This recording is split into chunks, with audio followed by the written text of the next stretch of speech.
साथियों, जय किसान। मैं रवि आजाद। साथियों, कल आंदोलन का 1 साल पूरा हुआ और ये केवल आंदोलन नहीं है, ये आंदोलनों का महा आंदोलन है।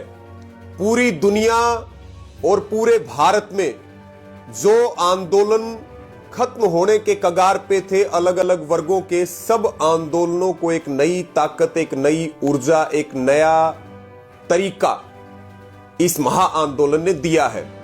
और कल देश भर में तमाम राज्यों में मार्च निकले, रोष प्रदर्शन हुए, विरोध प्रदर्शन हुए, महापंचायतें हुई और विशेष रूप से हमारे सिंगू, टिकरी, शाजापुर, ढासा और गाजीपुर बॉर्डर के ऊपर 26 जनवरी की तरह हजारों लाखों की संख्या में नौजवान, किसान, माताएं, बहनें, बुजुर्ग सब यहां पहुंचे और बहुत सारे लोग वापिस नहीं गए, यहां बॉर्डरों के ऊपर डटे हुए हैं। यानी कि आधी जीत की खुशी और जो 6 मांगों को लेकर के हमारा संकल्प है वो अब आंदोलन को और तेज करेगा।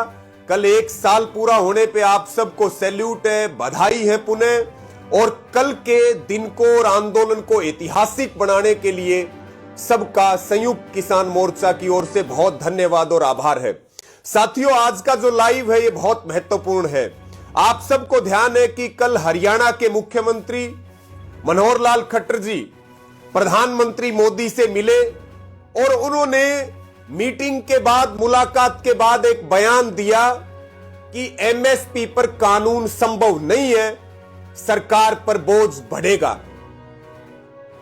तो मैं मुख्यमंत्री खट्टर को एक जवाब देना चाहता हूं कि खट्टर साहब, आप विधानसभा में चिल्ला चिल्ला करके ये बात कहते थे कि 3 काले कानूनों की वापसी नहीं होगी, 3 कृषि के कानून वापिस नहीं लिए जा सकते, संशोधन जरूर होगा, वापिस होने होते तो हो जाते, ये बात हम स्पष्ट कर देते हैं, कानून किसी कीमत पर वापिस नहीं होंगे। आप शायद वही हैं।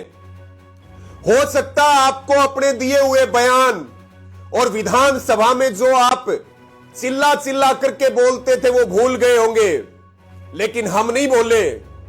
आप कहते थे कानून वापिस नहीं होंगे। कानून वापिस होने की प्रक्रिया शुरू हो चुकी है, घोषणा हो चुकी है। जब कानून वापिस हो सकते हैं आंदोलन से, जो अडानी अंबानी का राज कायम करने के कानून थे, तो फिर एमएसपी के ऊपर C2+50 के हिसाब से गारंटी कानून बनवाना उससे बड़ा मुद्दा या उससे बड़ी ताकत नहीं लगने वाली है। आप तो कहते थे वापिस नहीं होंगे, वापिस करवाए कानून, और फिर आपको जवाब देना चाहते हैं। आप कहते हैं एमएसपी पे कानून नहीं बनेगा। एमएसपी पे कानून बनेगा। किसान इसके बगैर, मजदूर इसके बगैर, आंदोलनकारी इसके बगैर घर नहीं लौटेंगे।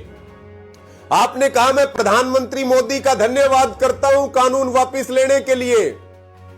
आपको धन्यवाद प्रधानमंत्री की जगह देश के किसानों का, हरियाणा वालों का आपको धन्यवाद करना चाहिए था, जिन्होंने शहादतें दी, त्याग किया, जेलें काटी, मुकदमे भुगते और घर छोड़ करके सड़कों के ऊपर खराब मौसम में बैठे रहे और 700 से अधिक शहादतें होगी। आपने एक्सपर्ट्स की बात की कि एक्सपर्ट्स कहते हैं कि एमएसपी से सरकारों पर बोझ बढ़ेगा। आपने बीजेपी के एक्सपर्ट से बात की है। अगर कृषि विशेषज्ञों से बात करेंगे तो कितने लाख करोड़ रुपए का प्रावधान देश के सभी किसानों की, फलों सब्जियों से लेकर के अन्न की जो बात है, कितना बोझ पड़ेगा? क्या आप इसके डाटा हरियाणा और देश को बता सकते हैं? आपने जिक्र किया, आपने कल के अपने बयान में जिक्र किया कि हमने बाजरे पे 600 रुपए प्रति क्विंटल दिए। अभी विधानसभा का सेशन है, हमारी आपसे मांग है कि आपने हरियाणा में कितने किसानों के खातों में कितना पैसा, कितने करोड़ रुपए भावांतर भरपाई योजना के तहत दिए, उसके ऊपर श्वेत पत्र आपको विधानसभा के अंदर रखना चाहिए। और हम भी ये दावे के साथ कहते हैं कि आपने बाजरे के किसानों को ठगा, बाजरे के किसानों को भयंकर नुकसान हुआ और 600 रुपए देने की बारी आई तो आपने उनकी फसल को बदल करके और उसके अंदर दूसरी क्रॉप कर दी। और अब यह करोड़ों रुपए का घोटाला आपके हरियाणा में अंजाम दिया जा चुका है, क्योंकि आपकी तो बगैर पर्ची और खर्ची की सरकार है, लेकिन सूटकेस भर भर के पैसों से रोजगार बट रहे हैं और उसके बाद भी आप ये बयान दे रहे हैं। ये अत्यंत शर्मिंदगी भरी बात है। और पुनः खट्टर साहब आपको ये बात कह रहे हैं कि कानून जैसे वापस करवाए ऐसे एमएसपी का कानून बनेगा, और जो आप ज्ञान बांट रहे हैं इस ज्ञान को अपने पास रख करके और काम करें तो ज्यादा बेहतर होगा। आप जो बात कर रहे हैं कि केंद्र 2 फसलें एमएसपी पे खरीदती है, हरियाणा 12 से 13 फसलें एमएसपी पे खरीदता है, हरियाणा की सरकार खरीदती है। बड़ा हिस्सा पंजाब और हरियाणा में है, बाकी जगह तो एमएसपी को खत्म किया जा चुका है लगभग। आप ये बताइए कि रबी की जो फसलें हैं, खरीफ की फसलें हैं, उन 12-13 फसलों में भी आपने कितनों पे एमएसपी दी है? ये सवाल है हमारा आपसे। हम तो जवाब दे रहे हैं आपको और जवाब दिया है, लेकिन हमारा आपसे भी सवाल, आप में हिम्मत है तो आप जवाब दीजिए।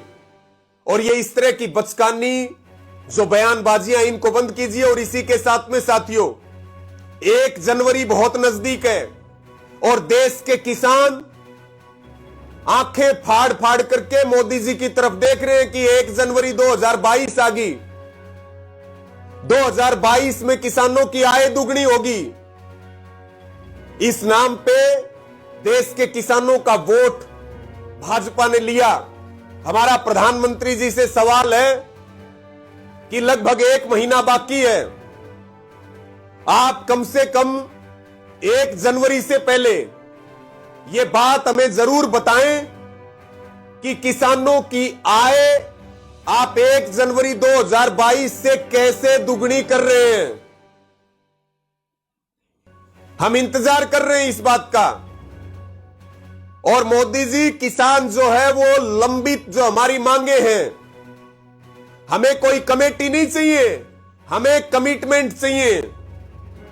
और ये जो आपका वादा था 2022 में आय दुगना करने का, इसका जवाब लेके जाएंगे आपसे।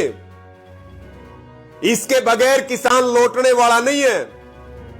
जो बात आप बार बार कह रहे हैं कि हम उम्मीद करते हैं, हरियाणा के मुख्यमंत्री कह रहे हैं कि 29 तारीख से जैसे ही संसद का सत्र चलेगा, किसान अपने घर लौट करके जाएगा। किसानों को मिला क्या है, आपने दिया क्या है? 1 जनवरी को आय दुगनी करने की बात छोड़िए, आपकी सरकार ने आत्महत्या दुगनी कर दी। और आय दुगनी की बात छोड़िए, आय किसानों की आपने घटा दी। उनको आपकी सरकार मजदूर बना रही है, उनकी जमीनों से बेदखल कर रही है उनको। जो आप बार बार ये बात कहते हैं, मुख्यमंत्री हरियाणा भी कहते हैं कि हम उम्मीद करते हैं किसान अपने घर चला जाए। यहां हजारों करोड़ों का खर्चा किसानों ने किया अपने खून पसीने से, यहां शहादतें दी है, मुकदमे भुगते, अपने परिवार के लोगों को खोया है।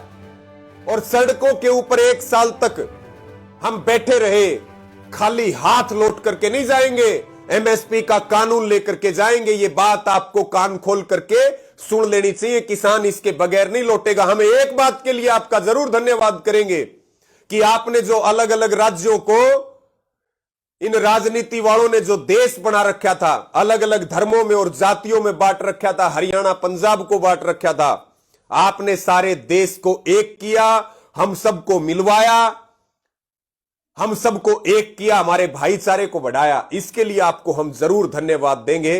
और आपको यह भी कहना चाहते हैं, कुंभकर्ण जो है वो 6 महीने जागता था, 6 महीने सोता था। आपने तो उसको भी क्रॉस कर दिया मोदी जी। आपकी आंखें तो 358 दिन में खुली है। कल संविधान दिवस पे आप ज्ञान बांट रहे थे। 1 साल के आंदोलन के बाद मांगे मानी, वो भी आधी। बेहतर होता कि आप जो है हमारी पूरी मांग मान करके, माफी मांग करके ससम्मान देश के किसान मजदूर को उसके घर भेजते। और जो आप अलग अलग अभी देश को बेचने की योजनाएं लेकर के आ रहे, अलग अलग संस्थाओं को बेचा जा रहा है, बिजली बिल लेकर के आ रहे हैं। ये 2020 और 2021 साथियों, यह आंदोलनों का साल है। पूरी दुनिया आपकी तरफ देख रही है। आंदोलन अलग अलग राज्य में, देश में चलते रहेंगे, अलग अलग वर्ग करते रहेंगे, सब मिलकर के लड़ते रहेंगे और देश को बिक्री से बचाने का सब काम करेंगे। हमें उम्मीद है जो सवाल हमने किया नरेंद्र मोदी जी से और जो सवाल हमने जवाब देते हुए खट्टर जी से किया, उसका वो जवाब देंगे। ऐसी उम्मीद के साथ आप सब साथियों का बहुत धन्यवाद। इसको शेयर करें। सबका बहुत धन्यवाद। पूरी ताकत के साथ लड़े और जंग अभी जारी है। अब एमएसपी की बारी है। सबका बहुत धन्यवाद। जय जवान जय किसान।